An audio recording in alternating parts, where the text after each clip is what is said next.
Le 19 octobre dernier, c'était la journée mondiale du cancer du sein et la Fondation du cancer du sein du Québec a présenté une vidéo choc pour sensibiliser les femmes, mais toute la population également à cette réalité.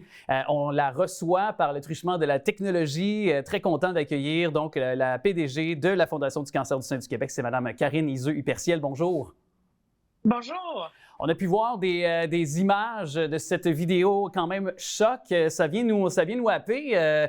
Et bon, elle est poignante, touchante, mais à la fois très révélatrice. Parlez-nous de cette vidéo-là, de ce choix-là de l'angle que vous avez voulu exploiter là, pour cette campagne. Oui, en fait, on voulait que ce soit porteur, que ça rejoigne les gens parce que qu'on soit touché de proche ou de loin du cancer du sein, on voulait vraiment que ça remette la personne au cœur de ce que c'est. On a fait beaucoup d'avancées dans notre vie sur la condition féminine, la santé féminine. Fait que, vous vivez un peu toute l'ascension de la femme à travers tout ça et tous les changements qu'on a pu apporter en société. Mais le cancer du sein, quand ça frappe fort. Ça rejoint toute une communauté. C'est pas juste la personne touchée, mais tout son milieu. Et ce qu'on voulait remettre au cœur du message, c'est qu'il faut une communauté serrée pour prendre soin d'une personne qui vit un cancer du sein pour qu'elle puisse passer à autre chose et revenir à une vie plutôt normale. Donc, c'était vraiment ce sentiment-là qu'on voulait partager avec tout le monde. Les statistiques aussi sont révélatrices. Ce que vous avez justement dévoilé en nous envoyant cette vidéo-là, évidemment, aux médias, puis bon, encore une fois, on voit que ça touche beaucoup de femmes. Une femme sur 8 souffre du cancer du sein. La principale cause de décès, d'ailleurs, chez les femmes de 30 à 49 ans, donc chez les jeunes femmes. Et plus de 7000 femmes sont diagnostiquées par année, selon les données qui sont fournies par la Fondation. Et pourquoi chez les femmes de 30 à 49 ans, c'est la principale cause de décès? Est-ce que c'est parce que les jeunes femmes hésitent ou ne vont pas, pensant qu'elles sont jeunes, qu'elles automatiquement ont moins de chances d'avoir le cancer, donc ne vont pas systématiquement se faire dépister? Ou... Il y a plusieurs facteurs. C'est sûr qu'au Québec, on a un programme de dépistage automatisé dans le système de santé pour les 50 à 69 ans. Donc, et comme le risque est plus élevé dans cette tranche d'âge-là, c'est ça pourquoi ça va là. C'est 20% des cancers du sein chez les 49 ans et moins. Quand même. Donc, c'est encore beaucoup. Oui. Chez nos plus jeunes, elles ont tendance à penser que c'est pas pour elles ou ne sont pas à risque parce qu'elles n'ont pas 50 ans. Donc, il y a ce facteur-là. La jeunesse, évidemment, il y a beaucoup de cancers du sein reliés à une grossesse, hormonodépendant. Donc, des fois, ça provoque des choses.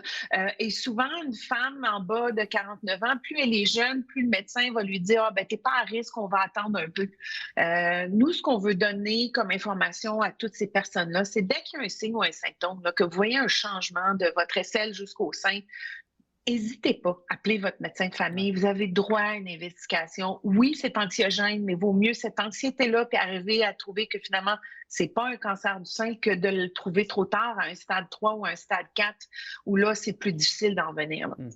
Et parfois, lorsqu'on a un signe, on va sur Google. C'est pas toujours la bonne option. On est mieux de se référer à des fondations comme vous qui avez vraiment toutes les informations requises pour bien nous guider. Et justement, quels sont les symptômes lorsqu'on voit peut-être pour une femme qui nous écoute, même les hommes, parce qu'il y a des hommes aussi qui sont atteints du cancer du sein, même si c'est moindre. Quels sont ces symptômes-là qu'on doit vraiment regarder sur notre corps finalement?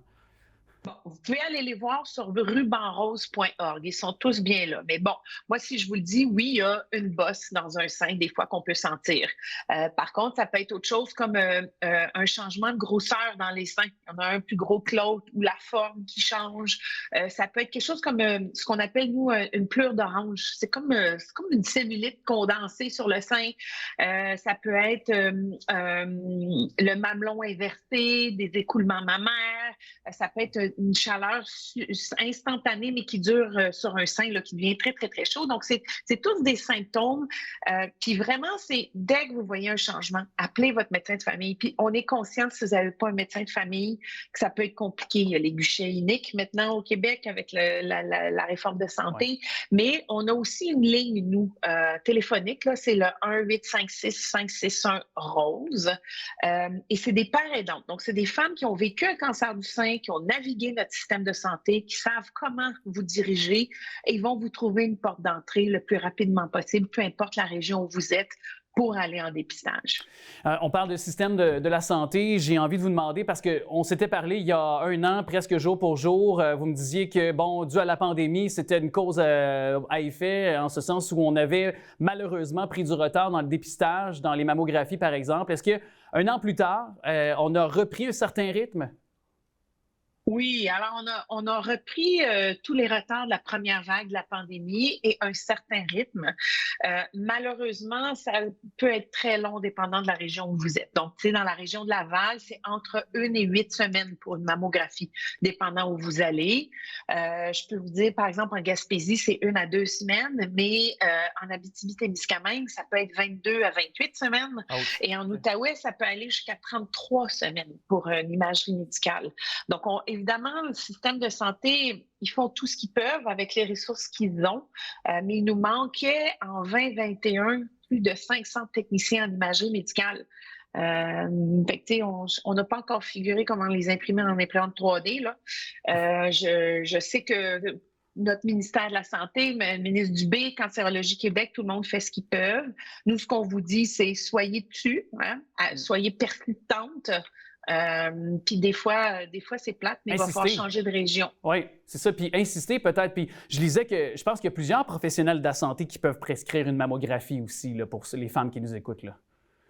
Oui, ça peut être une infirmière praticienne, ça peut être un médecin de famille, ça peut être au guichet unique. Là, je veux dire, c'est faisable. Puis sinon, comme je vous dis, appelez notre ligne d'aide, là, puis on va vous diriger dans votre région avec les ressources locales pour que vous puissiez trouver le plus rapidement possible. Et j'ai le goût en terminant, parce qu'on a encore un petit peu le temps, Mme Yzeure-Perciel, la Fondation qui, au-delà de cette ligne que vous avez évoquée, puis bon, aussi, tous les symptômes sont décrits si jamais on pense avoir un problème de santé, avoir peut-être un cancer, début du moins. Vous donnez d'autres services, ateliers, conférences, je pense. Vous pouvez un peu nous décliner là, les services à la Fondation? Oui, alors on a un forum annuel tous les ans au printemps, au mois de mai. C'est vraiment les avancées de la science, tout ce qu'il y a en cancer du sein, comment ça peut vous épauler.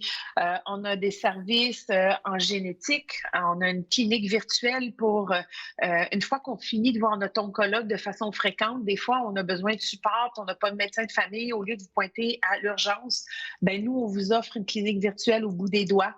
À nos frais, gratuitement, et beaucoup l'aide financière. Tu sais, une mère monoparentale, travailleur autonome qui a un cancer du sein, du jour au lendemain, doit se retrouver à prendre congé pour prendre soin d'elle-même. Souvent, ils ont de la misère à faire leur fin de mois. Donc, nous, cette année, ça va être 1,5 million qu'on va avoir donné en chèque individuellement à des personnes touchées qui n'arrivent pas à faire leur fin de mois. Donc, on a beaucoup de services là, à travers le Québec, peu importe où vous habitez, on est là.